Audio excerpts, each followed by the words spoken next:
ನಮಸ್ಕಾರ ವೀಕ್ಷಕರೇ, ಈಗ ಇಡೀ ರಾಜ್ಯದ ಜನ ಕಾಯ್ತಿರೋದು ಒಂದೇ ಒಂದು ವಿಚಾರಕ್ಕೆ. ಎಲ್ಲವನ್ನ ಬದಿಗಿಟ್ಟು ಧರ್ಮಸ್ಥಳ ಕೇಸ್ ಕುರಿತಾಗಿ ರಾಜ್ಯದ ಜನ ತೀವ್ರ ಕಾತುರದಿಂದ ಕಾಯ್ತಿದ್ದಾರೆ. ಸಮಾಧಿಯಿಂದ ಅವಶೇಷಗಳನ್ನ ಹೊರತೆಗೆಯೋದು ಯಾವಾಗ? ಆ ಅವಶೇಷಗಳನ್ನ ಕಳೆಬರಹವನ್ನ ಪರೀಕ್ಷೆಗೆ ಕಳುಹಿಸೋದು ಯಾವಾಗ? ಮತ್ತೊಂದು ಕಡೆ ಸುಜಾತಾ ಭಟ್ಟನವರು ತಮ್ಮ ಮಗಳು 2003ರಲ್ಲಿ ಕಾಣೆಯಾಗಿದ್ರು ಅಂತ ಬಂದಿದ್ದಾರೆ. ಅವರ ಮಗಳು ಕಾಣೆಯಾದ ಬಗ್ಗೆ ತನಿಖೆ ಏನಾಗಿದೆ, ಯಾವ ಹಂತದಲ್ಲಿದೆ ಅಂತ ಜನ ಪ್ರಶ್ನೆ ಮೇಲೆ ಪ್ರಶ್ನೆ ಮಾಡ್ತಿದ್ದಾರೆ. ಸದ್ಯ ಇದು ಕೇವಲ ಸುಜಾತಾ ಭಟ್ ಅವರಿಗೆ ಸಂಬಂಧಪಟ್ಟ ಕೇಸ್ ಆಗಿ ಉಳಿದಿಲ್ಲ. ರಾಜ್ಯದ ಜನ ಕೇಳ್ತಿದ್ದಾರೆ, ಧರ್ಮಸ್ಥಳ ಕೇಸ್ನಲ್ಲಿ ಎಸ್ಐಟಿ ತನಿಖೆ ಯಾವಾಗ? ಪ್ರಾಥಮಿಕ ತನಿಖೆ ಏನಾಯ್ತು ಅಂತ ಜನ ನೇರವಾಗಿ ಗೃಹ ಸಚಿವರಿಗೆ ಕೇಳ್ತಿದ್ದಾರೆ, ಮುಖ್ಯಮಂತ್ರಿಗಳಿಗೆ ಕೇಳ್ತಿದ್ದಾರೆ. ಇನ್ನು ಸಾಕ್ಷಿ ದೂರುದಾರ ಸುಪ್ರೀಂ ಕೋರ್ಟ್ ಕದ ತಟ್ಟಿದ್ದಾರೆ. ತನಿಖಾಧಿಕಾರಿ ಕಳೆಬರ ಇರುವ ಜಾಗವನ್ನ ತಮಗೆ ಹೇಳಬೇಕು ಅಂತ ಒತ್ತಡ ಹಾಕ್ತಿದ್ದಾರೆ ಅಂತ ನೇರವಾಗಿ ಸುಪ್ರೀಂ ಕೋರ್ಟ್ನ ಮುಖ್ಯ ನ್ಯಾಯಾಧೀಶರಿಗೆ ಪತ್ರದ ಮೂಲಕವಾಗಿ ದೂರು ಕೊಟ್ಟಿದ್ದಾರೆ. ದಿನದಿಂದ ದಿನಕ್ಕೆ ಎಸ್ಐಟಿ ರಚನೆ ಆಗಬೇಕು ಅನ್ನುವ ಒತ್ತಡ ಹೆಚ್ಚಾಗ್ತಾ ಇದೆ. ಈಗಾಗಲೇ ಹಲವು ಸಂಘಟನೆಗಳು ಸರ್ಕಾರಕ್ಕೆ ಪತ್ರವನ್ನ ಬರೆದಿವೆ. ಮಹಿಳಾ ಆಯೋಗವು ಸಂತ್ರಸ್ತರಿಗೆ ನ್ಯಾಯ ಕೊಡಿಸಬೇಕು ಅಂತ ಸರ್ಕಾರಕ್ಕೆ ಶಿಫಾರಸು ಮಾಡಿದೆ. ಇಲ್ಲಿಯವರೆಗೂ ಸಾಮಾನ್ಯ ಜನರು ಮಾತ್ರ ಈ ಬಗ್ಗೆ ಆಗ್ರಹಿಸ್ತಾ ಇದ್ರು. ಈಗ ಒಬ್ಬೊಬ್ಬರಾಗಿ ಸೆಲೆಬ್ರಿಟಿಗಳು ಸಹ ಇದಕ್ಕೆ ಧ್ವನಿಗೂಡಿಸ್ತಾ ಇದ್ದಾರೆ. ಇತ್ತೀಚೆಗೆ ಪ್ರಕಾಶ್ ರಾಜ್ ಕೂಡ ಸಾಕ್ಷಿ ನಾಶಪಡಿಸುವ ಮುನ್ನ ತಡ ಮಾಡದೆ ಎಸ್ಐಟಿ ರಚನೆಯಾಗಲಿ ಅಂತ ಸರ್ಕಾರಕ್ಕೆ ಮನವಿ ಮಾಡಿಕೊಂಡಿದ್ದಾರೆ. ತಪ್ಪಿತಸ್ಥ ಅಧಿಕಾರಿಗಳಿಗೆ ಶಿಕ್ಷೆ ಆಗಲಿ ಅಂತ ಸಿದ್ದರಾಮಯ್ಯ ಅವರಿಗೆ ಸಾಮಾಜಿಕ ಜಾಲತಾಣದ ಮೂಲಕವಾಗಿ ಚಿತ್ರನಟ ಪ್ರಕಾಶ್ ರಾಜ್ ಮನವಿ ಮಾಡಿಕೊಂಡಿದ್ದಾರೆ. ಇನ್ನು ಧರ್ಮಸ್ಥಳ ಕೇಸ್ ವಿಚಾರದಲ್ಲಿ ಪೊಲೀಸರ ಹೇಳಿಕೆಗೂ ಗೃಹ ಸಚಿವರ ಹೇಳಿಕೆಗೂ ಭಾರಿ ವ್ಯತ್ಯಾಸ ಕಂಡು ಬಂದಿದೆ. ಪ್ರಾಥಮಿಕ ತನಿಖೆಗೂ ಮುನ್ನವೇ ಸಾಕ್ಷಿ ದೂರುದಾರನ ಬ್ರೈನ್ ಮ್ಯಾಪಿಂಗ್, ನಾರ್ಕೋ ಪರೀಕ್ಷೆಯಂತಹ ಉನ್ನತ ಪರೀಕ್ಷೆಗಳು ಅಗತ್ಯವಿದೆ ಅಂತ ಕೋರ್ಟ್ಗೆ ವರದಿ ಕೊಟ್ಟಿದ್ದಾರೆ. ಆದರೆ ಈ ಬಗ್ಗೆ ಗೃಹ ಸಚಿವರು ಹೇಳ್ತಿರೋದೇ ಬೇರೆ. ಇತ್ತ ಪೊಲೀಸರು ಮುಂದುವರೆದ ತನಿಖೆಗಳಾದ ಉನ್ನತ ಪರೀಕ್ಷೆಗಳಾದ ಬ್ರೈನ್ ಮ್ಯಾಪಿಂಗ್, ನಾರ್ಕೋನಂತಹ ಪರೀಕ್ಷೆಗಳು ಅಗತ್ಯವಿದೆ ಅಂತ ಕೋರ್ಟ್ಗೆ ವರದಿಯನ್ನ ಕೊಟ್ಟಿದ್ರೆ, ಗೃಹ ಸಚಿವರು ಮಾತ್ರ ತನಿಖೆಯ ಪ್ರಾಥಮಿಕ ಹಂತದಲ್ಲೇ ಎಸ್ಐಟಿ ರಚನೆ ಮಾಡಿ ಅಂದ್ರೆ ಹೇಗೆ ಅಂತ ಪ್ರಶ್ನೆ ಮಾಡಿದ್ದಾರೆ. ಧರ್ಮಸ್ಥಳದ ಅಸಹಜ ಸಾವು ಪ್ರಕರಣಕ್ಕೆ ಸಂಬಂಧಿಸಿದಂತೆ ಪೊಲೀಸರಿಂದ ತನಿಖೆ ನಡೀತಾ ಇದೆ. ಮುಂದೆ ಅಗತ್ಯತೆಗಳನ್ನ ನೋಡಿಕೊಂಡು ಎಸ್ಐಟಿ ರಚನೆ ಬಗ್ಗೆ ತೀರ್ಮಾನ ತೆಗೆದುಕೊಳ್ಳೋದಾಗಿ ಗೃಹ ಸಚಿವ ಪರಮೇಶ್ವರ್ ಹೇಳಿದ್ದಾರೆ. ಅಲ್ಲದೆ ಪ್ರಕರಣದ ಬಗ್ಗೆ ಸಿಎಂ ಸಿದ್ದರಾಮಯ್ಯ ಅವರ ಬಳಿ ಚರ್ಚೆ ಮಾಡೋದಾಗಿಯೂ ತಿಳಿಸಿದ್ದಾರೆ. ನಿನ್ನೆಯ ದಿನ ಧರ್ಮಸ್ಥಳದ ಕೇಸ್ ಬಗ್ಗೆ ಖಡಕ್ ರಿಯಾಕ್ಷನ್ ಕೊಟ್ಟಿದ್ದ ಸಿದ್ದರಾಮಯ್ಯ ಅವರು ಸದ್ಯಕ್ಕೆ ಎಸ್ಐಟಿ ರಚನೆ ಮಾಡಲ್ಲ ಅಂತ ಹೇಳಿದ್ರು. ಅಲ್ಲದೆ ಒತ್ತಡಕ್ಕೆ ಮಣಿಯೋದಿಲ್ಲ ಅಂತ ಖಡಕ್ ಆಗಿ ಮಾತನಾಡಿದ್ರು. ಆದ್ರೆ ಎಸ್ಐಟಿ ರಚನೆ ಮಾಡೋದಕ್ಕೆ ಯಾಕೆ ಹಿಂದೇಟು ಅನ್ನೋದಕ್ಕೆ ಯಾರೋ ಹೇಳಿದ್ರು ಅಂದ ಮಾತ್ರಕ್ಕೆ ಎಸ್ಐಟಿ ರಚನೆ ಸಾಧ್ಯ ಇಲ್ಲ ಅಂತ ಹೇಳಿದ್ದಾರೆ. ಆದ್ರೆ ಇದನ್ನ ಕೇಳ್ತಿರೋದು ಒಬ್ಬರು ಇಬ್ಬರಲ್ಲ, ಇಡೀ ರಾಜ್ಯದ ಜನ ಈಗ ಪ್ರಶ್ನೆ ಮಾಡ್ತಿದ್ದಾರೆ. ಎಷ್ಟು ಸೂಕ್ಷ್ಮವಾಗಿ ಈ ಒಂದು ಪ್ರಕರಣವನ್ನ ಗಮನಿಸುತ್ತಿದ್ದಾರೆ ಅಂದ್ರೆ, ಸೌಜನ್ಯ ಪ್ರಕರಣಕ್ಕೂ ಈ ಒಂದು ನಿಗೂಢ ಸಾವುಗಳ ಅನಾಮಧೇಯ ವ್ಯಕ್ತಿ ನೀಡಿರುವ ದೂರಿನ ಪ್ರಕರಣಕ್ಕೂ ಹೋಲಿಕೆ ಮಾಡಲಾಗ್ತಾ ಇದೆ. 2012ರ ಸೌಜನ್ಯ ಅತ್ಯಾಚಾರ ಮತ್ತು ಕೊಲೆ ಪ್ರಕರಣದ ತನಿಖೆಯಲ್ಲಿನ ವೈಫಲ್ಯಗಳು ಪ್ರಸ್ತುತ ನೂರಾರು ಮೃತದೇಹಗಳನ್ನು ಹೂತುಹಾಕಿದ ಪ್ರಕರಣದ ಮೇಲೆ ದಟ್ಟವಾಗಿ ಆವರಿಸಿದೆ. ಇದು ಸಾರ್ವಜನಿಕರಲ್ಲಿ ನ್ಯಾಯದ ನಿರೀಕ್ಷೆ ಮತ್ತು ಆತಂಕ ಎರಡೂ ಹೆಚ್ಚಾಗುವಂತೆ ಮಾಡಿದೆ. ಮುಖ್ಯಮಂತ್ರಿಗಳು ಸದ್ಯಕ್ಕೆ ವಿಶೇಷ ತನಿಖಾ ತಂಡ ರಚನೆಗೆ ಹಿಂದೇಟು ಹಾಕಿದ್ರೂ ಸಹ ಈ ಪ್ರಕರಣದ ಸಂಕೀರ್ಣತೆ, ಸೂಕ್ಷ್ಮತೆ ಮತ್ತು ವ್ಯಾಪಕ ಸಾರ್ವಜನಿಕ ಒತ್ತಡ ಸರ್ಕಾರಕ್ಕೆ ದೊಡ್ಡ ಸವಾಲಾಗಿ ಪರಿಣಮಿಸಿದೆ. ನ್ಯಾಯಕ್ಕಾಗಿ ದಶಕಗಳಿಂದ ನಡೆದಿರುವ ಹೋರಾಟ ಇದೀಗ ಮತ್ತೊಂದು ನಿರ್ಣಾಯಕ ಘಟ್ಟವನ್ನು ತಲುಪಿದೆ. ಸದ್ಯ ಈ ಪ್ರಕರಣದ ಕೇಂದ್ರ ಬಿಂದುವಾಗಿರೋದು ಧರ್ಮಸ್ಥಳ ದೇಗುಲದಲ್ಲಿ 1995ರಿಂದ 2014ರವರೆಗೆ ನೈರ್ಮಲ್ಯ ಕಾರ್ಮಿಕನಾಗಿ ಕೆಲಸ ಮಾಡಿದ್ದ ಮಾಜಿ ಸಿಬ್ಬಂದಿಯೊಬ್ಬರು ನೀಡಿರುವಂತಹ ಸ್ಫೋಟಕ ಹೇಳಿಕೆಗಳು.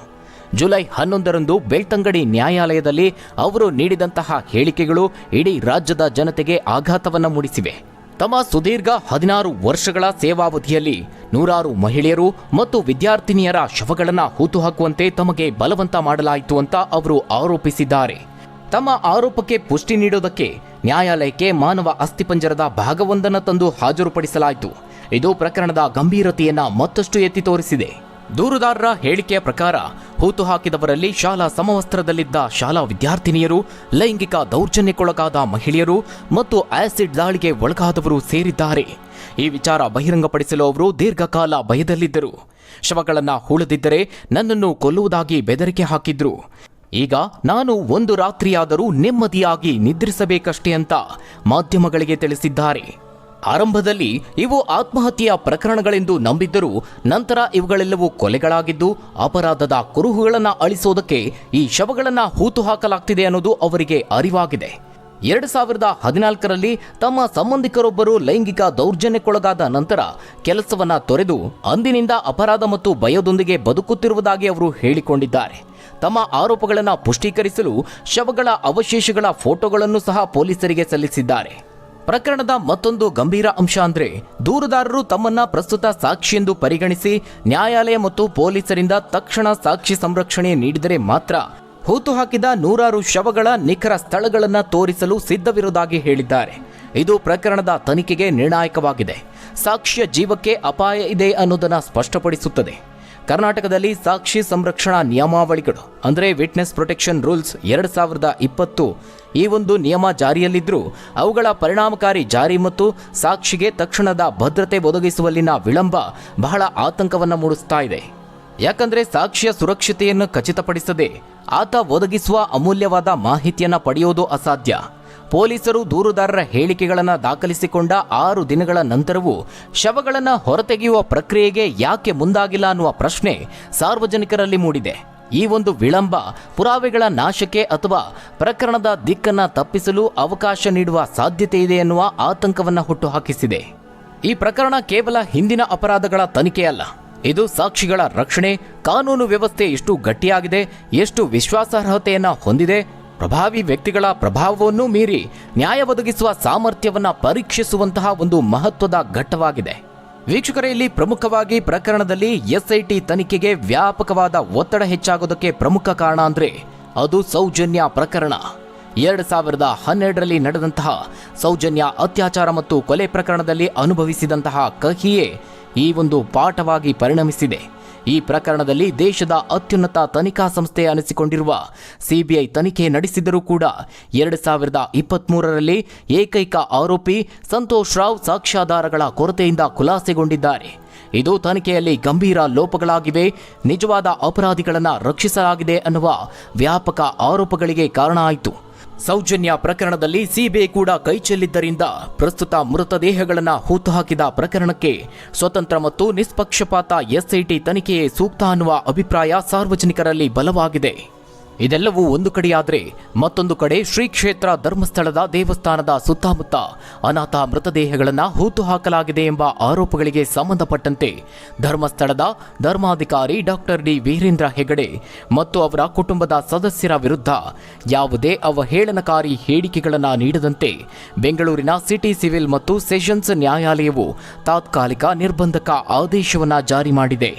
ಈ ಪ್ರಕರಣದಲ್ಲಿ ವೀರೇಂದ್ರ ಹೆಗಡೆ ಮತ್ತು ಅವರ ಕುಟುಂಬದವರ ವಿರುದ್ಧ ಸುಳ್ಳು ಮಾಹಿತಿ ಹರಡುವುದು ಮತ್ತು ಅವಮಾನಕರ ಹೇಳಿಕೆಗಳನ್ನು ನೀಡುವುದನ್ನು ತಡೆಯಲು ನ್ಯಾಯಾಲಯವು ಮಧ್ಯಂತರ ಆದೇಶವನ್ನು ಪಾಸ್ ಮಾಡಿದೆ. ದಾವಿಯನ್ನ ದಾಖಲಿಸಿದ ಡಿ ಹರ್ಷೇಂದ್ರ ಕುಮಾರ್ ಅವರು ಮಹೇಶ್ ಶೆಟ್ಟಿ ತಿಮರೋಡಿ, ಗಿರೀಶ್ ಮಟ್ಟಣ್ಣನವರ್, ಯೂಟ್ಯೂಬರ್ MD ಸಮೀರ್ ಮತ್ತು ಇತರ ಮಾಧ್ಯಮ ಪ್ರತಿನಿಧಿಗಳು ಹೆಗಡೆ ಕುಟುಂಬದ ಬಗ್ಗೆ ದೂಷಣಾತ್ಮಕ ಹೇಳಿಕೆಗಳನ್ನು ನೀಡದಂತೆ ನಿರ್ಬಂಧಿಸಬೇಕು ಅಂತ ಕೋರಿದ್ದಾರೆ. 11ನೇ ಹೆಚ್ಚುವರಿ ಸಿಟಿ ಸಿವಿಲ್ ಮತ್ತು ಸೆಷನ್ಸ್ ನ್ಯಾಯಾಲಯವು ಈ ಕೋರಿಕೆಯನ್ನು ಪರಿಗಣಿಸಿ ಆರೋಪಿಗಳು ಮತ್ತು ಮಾಧ್ಯಮಗಳು ಹೆಗಡೆ ಕುಟುಂಬದ ಪ್ರತಿಷ್ಠೆಗೆ ಹಾನಿಕಾರಕವಾದ ಯಾವುದೇ ಹೇಳಿಕೆಗಳನ್ನು ನೀಡದಂತೆ ತಡೆಯುವ ನಿರ್ಣಯವನ್ನು ತೆಗೆದುಕೊಂಡಿದೆ. ಈ ಆದೇಶವು ಪ್ರಕರಣದ ವಿಚಾರಣೆ ನಡೆಯುವವರೆಗೂ ಜಾರಿಯಲ್ಲಿರುತ್ತದೆ. ಧರ್ಮಸ್ಥಳದ ದೇವಾಲಯದ ಸುತ್ತಮುತ್ತಲಿನ ಕಾಡಿನಲ್ಲಿ ಮಾನವ ಅಸ್ಥಿಪಂಜರಗಳನ್ನು ಹೂತು ಹಾಕಲಾಗಿದೆ ಅನ್ನುವ ಆರೋಪ ಕೇಳಿಬಂದಿದ್ದು ಇದು ದೇಶಾದ್ಯಂತ ಪ್ರಮುಖ ಚರ್ಚೆಯ ವಿಷಯವಾಯಿತು. ಈ ಪ್ರಕರಣದಲ್ಲಿ ಹೆಗಡೆ ಕುಟುಂಬದ ಸಂಬಂಧಿಸಿದಂತೆ ಸಂಬಂಧಿಸಿದಂತೆ ವಿವಾದಗಳು ಹೊರಹೊಮ್ಮಿದ್ವು. ಇದರ ಪರಿಣಾಮವಾಗಿ ಹೆಗಡೆ ಕುಟುಂಬವು ತಮ್ಮ ಮೇಲೆ ಹೇರಲಾದ ಆರೋಪಗಳು ನಿಜವಲ್ಲ ಅಂತ ಹೇಳಿಕೊಂಡು ಮಾಧ್ಯಮಗಳು ಮತ್ತು ಸಾಮಾಜಿಕ ಜಾಲತಾಣಗಳಲ್ಲಿ ಅವಹೇಳನಕಾರಿ ವರದಿಗಳನ್ನು ತಡೆಯಲು ನ್ಯಾಯಾಲಯದ ಆಶ್ರಯವನ್ನು ಪಡೆದಿದೆ.